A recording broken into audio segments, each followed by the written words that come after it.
On the day of my divorce, my ex-mother-in-law updates her social media with a photo. It's my husband's mistress ultrasound. She's pregnant. Their friends and family congratulate her. But I clearly remembered that Owen had necrospermia, so there was no way he could get anyone pregnant. There's no way I'll want a man who can't have kids. I rushed to the hospital, got his last medical examination report, and double-checked with the doctor, who confirmed it was congenital and incurable. Right then, Mildred called, telling me I needed to come home immediately because she had something important to talk about. I shoved the medical report into my bag, my mind racing with a whirlwind of emotions. It seemed like things were getting more interesting by the second. When I got home, only Mildred was sitting on the couch. I looked around, but Owen and his mistress were nowhere to be found. Mildred tossed an agreement at me, her voice cold and cutting. Hurry up and sign it. The Wades have been a single bloodline for 3 generations. We're not keeping someone like you, a barren woman who offers nothing. I picked up the agreement and skimmed it. I couldn't believe how heartless the Wades were. I had given up my career and the best years of my life to marry a man who couldn't have kids, choosing to stay home as a full-time wife, swallowing my pride to keep the peace and build a happy family. And now, here I was, betrayed by Owen, put down by Mildred for not being able to have kids, and being forced to divorce and leave with nothing. I wiped away the tears and laughed. Mildred looked taken aback. Why are you laughing? My eyes landed on Owen's signature on the divorce agreement. It was scribbled like he was in a rush to get it over with. Then, I shot her a cold look. Why am I laughing? Because I'm walking away from a family like yours. Honestly, I'm doing you a favor by not going all out with fireworks to celebrate. When Owen proposed, he promised to love me forever, protect me, and give me a happy family. But in the end, he treated me like dirt. Mildred's anger flared up and she pointed at me. Say that again. I dare you. I swatted her hand away. You're not my mom, and I'm done with this. Do you want me to sign it or not? She went silent and dropped her hand, probably afraid I'd refuse to sign. I grabbed a pen, signed the divorce agreement, and looked her straight in the eye. Tell Owen to get back here. We're finalizing the divorce now. Mildred didn't expect me to agree so easily. Her tone softened in a way I'd never heard before. All right, sure. You're smart enough to know when to go with the flow. I'll call him right now. How ironic. After a while, Owen called and told me to come downstairs. I grabbed the signed agreement and headed down. As soon as I opened the car door, I saw Serena sitting in the passenger seat. What's this about, Owen?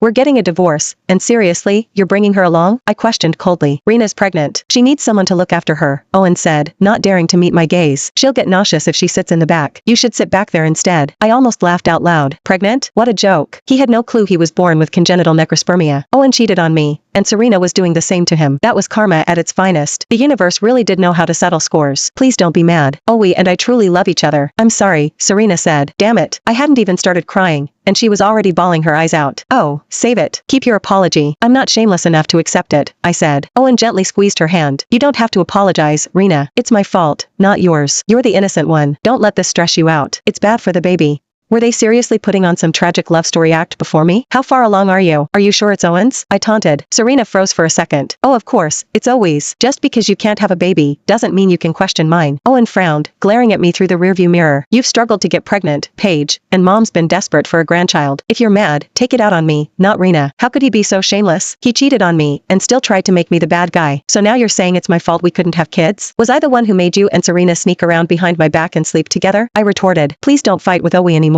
It's all my fault. I've always loved him, and I was the one who seduced him, Serena said as if I'd fall for her pathetic act. So you're actually admitting you're shameless enough to go after someone else's husband? I asked. Don't bother with that shrew, Rena. Owen snapped, his patience running out. The two of them were so in sync, playing their parts like I was the one ruining their perfect love story instead. The car pulled up in front of the courthouse. After we finalized the divorce, Owen handed me a $100 bill as if he was doing me a favor. Here, take this for a cab. I'm not driving you back. Let's just leave things on a good note. I swatted his hand away. On a good note? With you? Your mom's been a nightmare to me from the start, and for the sake of what we had, I put up with it for years. She went around calling me a barren woman with nothing to offer, and you never once stood up for me. You even brought your mistress into our home. And now, you have the nerve to bring her along to finalize our divorce. Do you have no shame? Owen's face twisted with anger. Why haven't you gotten pregnant yet if you're really able to? You wouldn't be bothered by what people say if it wasn't true. Who'd want someone from a family like yours? All you do is sit at home, looking awful and miserable every day. Honestly, just looking at you makes me sick. Serena tugged at his arm with a smile. All right, Owie, don't waste your time with her. Then, she pulled her into the car. I swallowed my anger and called Mom to let her know I was fine. Then, I took a cab home and got a good night's sleep. The next day, I filled Mom and Dad in on everything. Dad was so furious that he slammed his hand on the table. Get the car, Alex. How dare he stomp all over Ellie like that? I quickly stopped him. Let me handle this, Dad. I barely finished speaking when my phone buzzed with an incoming call. It was from an unknown number. I stepped outside to take it, only to be met with a sharp, biting voice on the other end. Is this Paige Zeller? It's Serena. I just moved into Owi's place. Look, I don't want to be the bad guy, so why don't you come by and grab your stuff when you have a chance? I know starting over with nothing must be hard. You could sell some of your belongings and scrape together enough for a cheap apartment in a low-end neighborhood. I laughed out of frustration and said, it's fine. Owen bought those things, and since I was forced to leave everything behind in the divorce, they belonged to him. Well, if that's the case, let me cut to the chase, she said. Owi and I are getting married soon, so I hope you won't reach out to him again. I'm sure you don't want to be the kind of woman who clings to someone else's husband and gets called a homewrecker, right, Miss Zeller? And with that, she hung up. After saying all that with zero shame, she actually went ahead and blocked me. Just then, a new message from Mildred popped up in the family WhatsApp group. Owen and Rena are getting married next month, and she's pregnant. I'm going to be a grandma soon. She was practically bursting with excitement. Lucky for her, I hadn't left the family group yet. I had a big surprise of my own to share.